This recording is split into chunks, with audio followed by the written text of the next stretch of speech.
Bonjour à tous, ici votre décrypteur préféré, Kevin Buckhardt. Et cette semaine, on revient ensemble sur l'épisode 2 de la saison 2 de Loki, en décryptant tous les détails excitants que vous avez pu manquer. Du vrai méchant de la série en passant par le véritable secret de Miss Minute et Renslayer, on revient sur chaque indice et on tente ensemble de deviner vers quoi nous mène vraiment cette série. Mon petit doigt me dit que vous n'êtes absolument pas prêts pour ces révélations.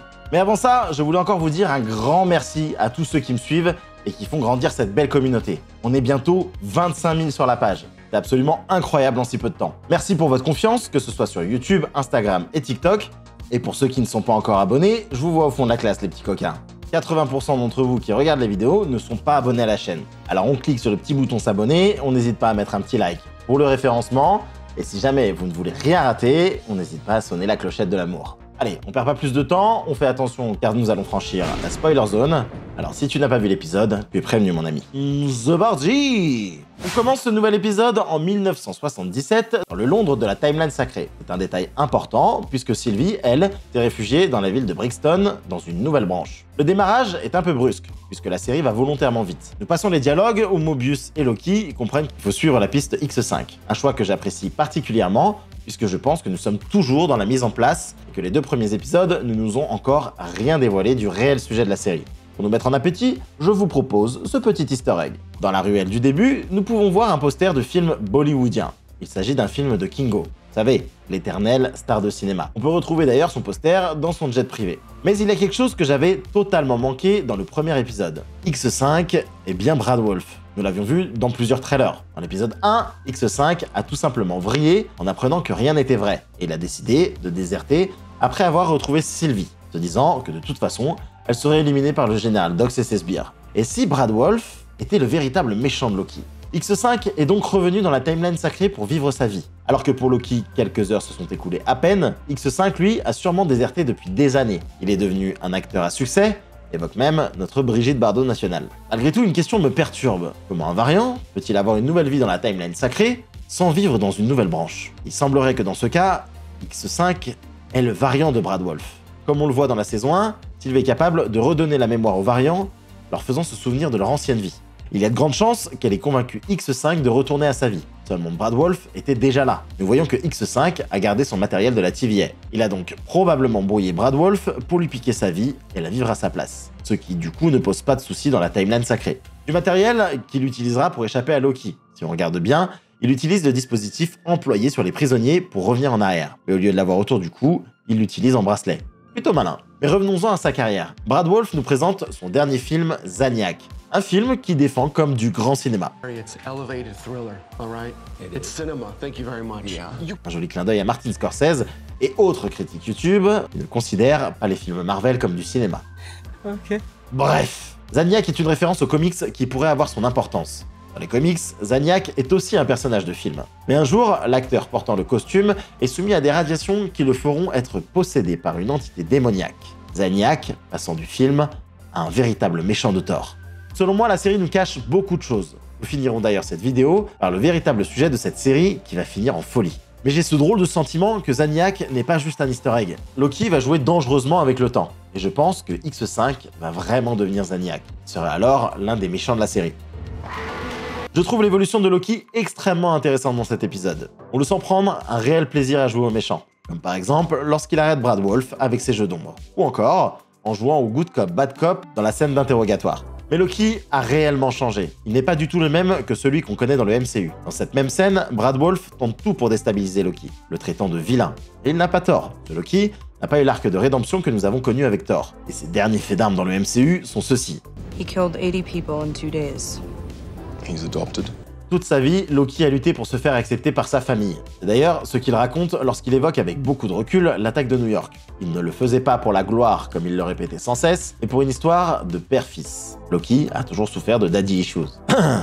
Comme beaucoup de gens. Seulement, Tom Hiddleston l'a confirmé. Loki a trouvé une nouvelle famille au sein de la TVA et avec Sylvie. Lui, qui ne s'est jamais senti accepté à Asgard.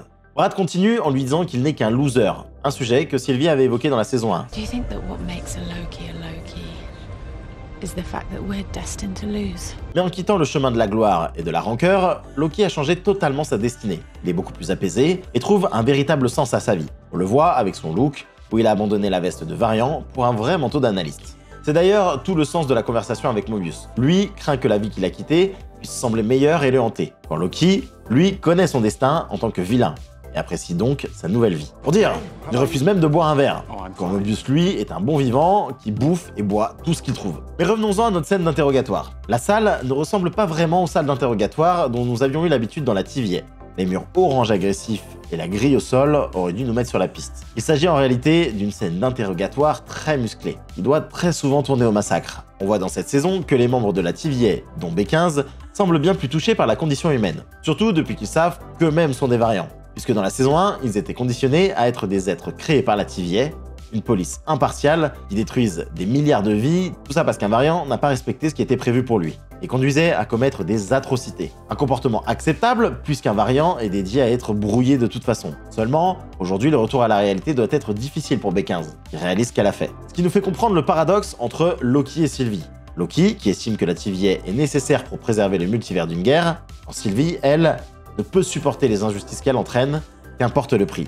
Et vous, dans quel camp êtes-vous? Après cette grosse analyse, je vous propose une petite pause théorie. Et si Miss Minute et Renslayer étaient des variants de Kang? Évidemment, vous vous dites de quoi il parle celui-là, il est complètement zinzin. Je vous explique. Lorsque Obi tente d'ouvrir la porte menant au cœur temporel de la TVA, la machine lui refuse l'accès pour aura temporelle invalide. Seul le créateur peut y accéder, et ce créateur est celui qui demeure. Seulement, Obi dit aussi que c'était Miss Minute qui lui permettait de piloter le tout. Comment Miss Minute pourrait bien posséder l'aura temporelle de celui qui demeure? Eh bien, j'ai ma petite théorie là-dessus. Je vous avais expliqué que dans les comics, Ravonna est l'amour impossible de Kang. Il y a de grandes chances que ce soit aussi le cas dans cette série. Seulement, avec une petite variance. Je pense que Ravonna est un variant de Kang, à la manière de Sylvie, qui est un variant de Loki. Ce qui expliquerait pourquoi celui qui demeure fut aussi attendri par Loki et Sylvie, au point d'en lâcher une larme. Et ça expliquerait également beaucoup de choses. Dans l'enregistrement que Loki a découvert, on découvre que celui qui demeure, qui parle d'ailleurs plus comme Kang le Conquérant que celui qui demeure, remercie Ravonna de s'être lié à ses côtés pour vaincre les autres Kang. Et il se pourrait que Ravonna, en tant que variant de Kang, ait trahi le conseil des Kang pour rejoindre celui qui demeure. C'est pourquoi il lui propose de diriger la TVA avec lui.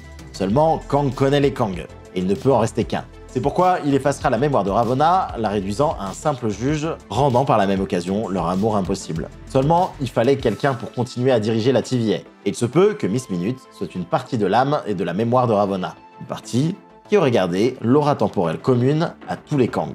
Vous avez pété le crâne, hein? Avouez. Ah, vous l'avez pas vu venir celle-là. Dites-moi en commentaire ce que vous en pensez. En attendant, on repart vers les retrouvailles entre Sylvie et Loki.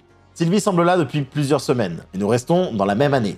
La semaine dernière, je vous parlais du fait que Brixton était important dans les comics, car c'est le lieu du nouvel Asgard. Mais un détail m'a fait tiquer. Dans le jeu Marvel Snap, une nouvelle variante de la carte Enchantress est arrivée. Il s'agit clairement de Sylvie. Et la dernière Enchantress en date, dans les comics, se nomme également Sylvie Lushton.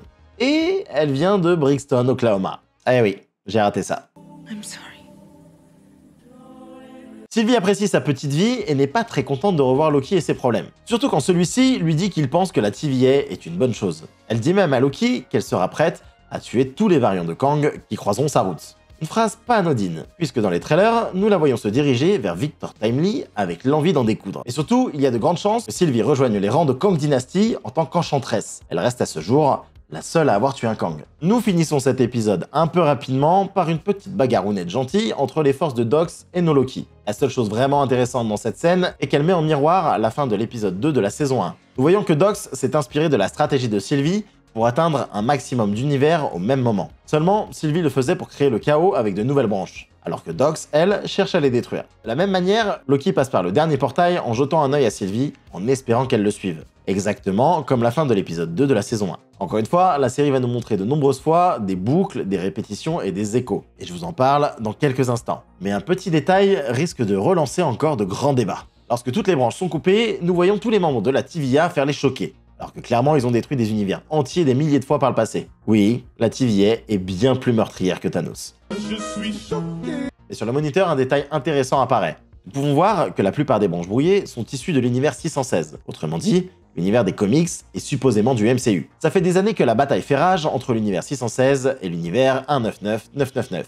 La saison 1 de Loki avait déjà fait mention de la Terre 616 sur la bande vidéo de la vie de Loki. Le MCU a toujours fait référence à la Terre 616, que ce soit dans Thor 2, Spider-Man Far From Home, ou plus récemment dans Doctor Strange and the Multiverse of Madness. La Terre 199999 n'a jamais été mentionnée par Kevin Feige ou au sein du MCU. Mais alors d'où vient cette appellation? Tout a commencé dans un livre sur l'univers Marvel sorti en 2008 qui annonce que le MCU est l'univers 199999. Un livre qui n'est pas du tout en lien avec le MCU et qui avait donné cette identification de manière totalement arbitraire. Malgré tout, une appellation reprise depuis par quelques comics. Seulement, Spider-Man Across the Spider-Verse avait relancé le débat, Miguel O'Hara disant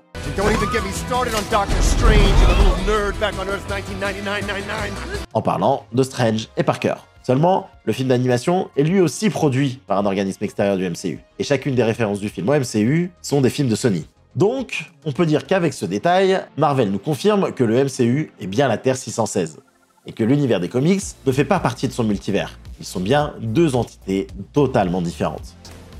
Cet épisode est encore une preuve qu'on peut faire du contenu super-héroïque de qualité. Il suffit d'avoir de bons acteurs, un bon scénario bien ficelé, et de ne pas chercher à faire des énormes bastons dans les airs.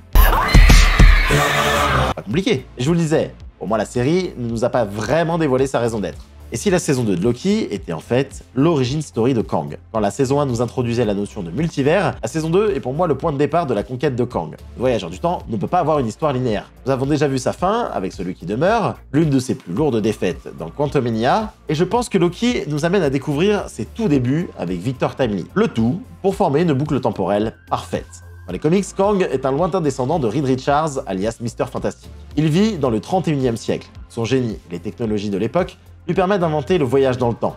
Il devient alors, de voyage en voyage, une puissance inarrêtable en créant des empires partout où il passe. Mais on le sait, le MCU s'inspire des comics, mais ne les suit pas à la lettre. Ici, je pense que les origines de Kang se trouvent dans le passé, plus exactement à l'exposition universelle de Chicago en 1893. À cette époque, il est un génie parmi d'autres comme Nikola Tesla, mais reste limité par la technologie. Seulement, quand on regarde de plus près les plans de la bande-annonce, nous voyons que Renslayer et Miss Minute partent à sa recherche. Nous voyons aussi qu'il finira par aider l'équipe de Loki à réparer la TVA. Je pense clairement qu'il fait partie des gentils dans cette série. Tout comme dans les comics, sa version plus jeune cherche toujours à réparer les actions des Kang du futur. Et en le faisant, je pense qu'il finira aspiré dans le flux temporel. À l'incident, il l'enverra dans un futur lointain, lui permettant de devenir Kang le Conquérant.